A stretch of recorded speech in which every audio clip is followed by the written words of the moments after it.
रत्नागिरी संगमेश्वरमध्ये मुसळधार पावसामुळे भूस्खलन झालेलं आहे आणि धामणी गोळवळली जवळील डोंगर भाग जो आहे तो पावसामुळे खाली आलाय आणि डोंगर पायथ्याशी असलेली विहीर ही मातीमुळे भरून गेलेली आहे। डोंगराखाली असलेला पोफळीच्या बागेचं सुद्धा मोठ्या प्रमाणात नुकसान झालेलं आहे।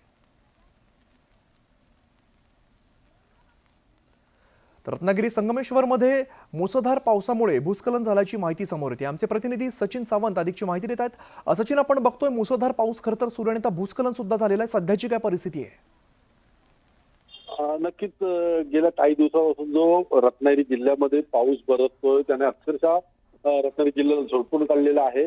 काही ठिकाणी घरात पाणी भरण्याच्या देखील घटना या ठिकाणी घडलेल्या आहेत आणि सध्या आता जी एक घटना समोर येते ती भूस्खलनाची, की तिथे जो डोंगर होता तो डोंगर जो आहे हा पूर्णपणे खाली आलेला आहे। त्याच्यामध्ये खाली एका तिथल्या शेतकऱ्याच्या ज्या पोफळीच्या बाग होती ती पूर्णपणे नष्ट झालेली आहे। त्यांची पाणी पिण्याची जी विहीर होती ती ह्या मातीनं पूर्णपणे भरून गेलेली आहे। एकंदरीत पाहिलं तर जो मुसळधार पाऊस आता बरसतोय त्याच्यामुळे ही घटना घडलेली आहे आणि संगमेश्वर तालुक्याला सर्वाधिक या पावसाचा फटका बसताना दिसतोय।